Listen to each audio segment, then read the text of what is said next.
कागज की नाव मन के भंवर चौखट पार करते ही जैसे समय का एक बड़ा पहिया पीछे की ओर घूम गया। हर टूटी हुई दीवार, हर धुंधली तस्वीर उसके बचपन की भूली बिसरी कहानियां सुना रही थी। खासकर वो छोटा कमरा जहां पुरानी किताबें और कागज के ढेर जमा थे, उसे मीरा की याद दिला रहा था। मीरा, जिसने कभी उसके बेतरतीब कागजों को भी एक क्रम देना सिखाया था। दोपहर ढल रही थी और गंगा किनारे कुछ देर बैठने का विचार उसे खींच रहा था। वही गंगा जहां बचपन में उन्होंने कागज की नावें बहाई थीं। घाट पर पहुंचकर उसने देखा कि एक महिला नदी के पानी में कुछ डुबो रही थी। उसकी पीठ आरव की ओर थी, लेकिन उसके बालों में गैंथे मोगरे के फूल और उसकी साड़ी का रंगत आरव का दिल एक पल को धड़कना भूल गया। उसकी पहचान गलत नहीं हो सकती थी। बरसों बाद भी उसकी चाल में वही सहजता थी, उसके घुंघराले बालों में वही शरारत। मीरा ने धीरे से मुड़कर देखा और उनकी नजरें मिलीं। समय जैसे ठहर गया। उसकी आंखों में वही गहराई थी, वही पुरानी उदासी जिसे आरव कभी पढ़ नहीं पाया था। उसकी आवाज में आश्चर्य था और कुछ और भी था जिसे आरव समझ नहीं पाया। शायद सालों का एक अनकहा बोझ। मीरा। आरव की आवाज गले में ही अटक गई। वह उसके पास गया, कदम जैसे किसी अदृश्य शक्ति द्वारा खींचे जा रहे हों। वे दोनों गंगा के किनारे एक पुरानी चट्टान पर बैठ गए।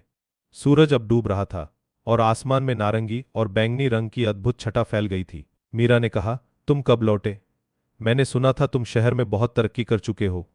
उसकी आवाज में एक अजीब सी उदासी थी। आरव ने मिट्टी में एक लकड़ी से कुछ उकेरा, फिर उसे मिटा दिया। कुछ चीजें तरक्की से बड़ी होती हैं, मीरा। सुकून शायद। मीरा मुस्कुराई, एक फीकी मुस्कान। सुकून? वो तो कागज की नावों की तरह होता है आरव, बह जाता है। उसकी बात सुनकर आरव को वो दिन याद आ गया जब वे दोनों बच्चे थे। एक बरसात का दिन, जब उन्होंने पहली बार कागज की नावें बनाई थीं। तुम्हें याद है? आरव ने कहा, मैंने कितनी खराब नाव बनाई थी। तुम हंसने लगी थी। मीरा की आंखों में एक चमक आई। और तुमने वादा किया था कि तुम दुनिया की सबसे खूबसूरत नाव बनाओगे और हम उसे एक दिन समंदर में बहाएंगे। समंदर तो दूर की बात थी मीरा, हमारी नाव तो इस छोटी सी गंगा में भी खो गई। आरव की आवाज में एक अनकही पीड़ा थी। मीरा चुप हो गई। उनके बीच एक लंबी चुप्पी छा गई जो सालों के इंतजार और अनकही बातों से भरी थी। तुम ठीक हो मीरा? आरव ने हिम्मत करके पूछा। मीरा ने एक गहरी सांस ली। हाँ आरव, जिंदगी जैसी होनी थी वैसी है। गांव में रहती हूँ, बच्चों को पढ़ाती हूँ। आरव ने हिचकिचाते हुए पूछा। उसका मतलब उसके पति से था, जिसकी मौत की खबर उसे कई साल पहले मिली थी। मीरा ने एक पल को आरव की आंखों में देखा। कुछ रिश्ते होते हैं जो एक किताब की तरह होते हैं। पन्ने पलट जाते हैं लेकिन कहानी कभी खत्म नहीं होती। आरव समझ गया। मीरा कभी उस रिश्ते से पूरी तरह बाहर नहीं आ पाई थी, न ही वो शादी उसकी इच्छा से हुई थी। चांद निकल आया था और उसकी धीमी रोशनी में गंगा का पानी चांदी सा चमक रहा था। मंदिर से आरती की आवाज आ रही थी। मुझे आज भी याद है, मीरा ने धीरे से कहा, जब तुम शहर जा रहे थे तुमने कहा था, मैं लौटूंगा मीरा, तुम्हारे लिए, इस गांव के लिए। आरव को वो दिन याद आया। उसके छोटे हाथ में मीरा का हाथ था और उसकी आंखों में आंसू। उसने वादा किया था, लेकिन जिंदगी के भंवर ने उसे कहीं और धकेल दिया था। मैं कोशिश करता रहा मीरा, हर रोज हर पल, पर शहर की गलियां, उसकी रफ्तार, उसने मुझे बदल दिया।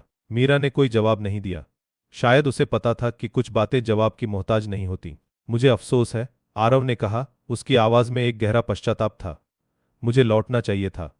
तुम्हें रोकने की कोशिश करनी चाहिए थी। मीरा ने उसकी ओर देखा। उसकी आंखों में कोई शिकायत नहीं थी, बस एक गहरी समझ थी। कुछ चीजें नियति में लिखी होती हैं आरव। हम सिर्फ अपनी कागज की नावें बहाते हैं। हमारी कहानी भी उन नावों जैसी थी, है ना?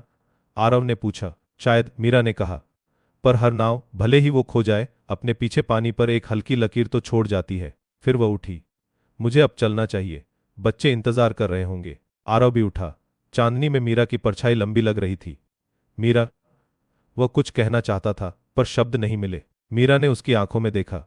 तुम लौट आए हो आरव, यही काफी है। वह मुड़ी और धीरे धीरे गंगा के किनारे किनारे चलते हुए गांव की तरफ चली गई। उसकी चाल में वही सहजता थी, लेकिन अब आरव को पता था कि उस सहजता के पीछे कितनी कहानियां छिपी थीं।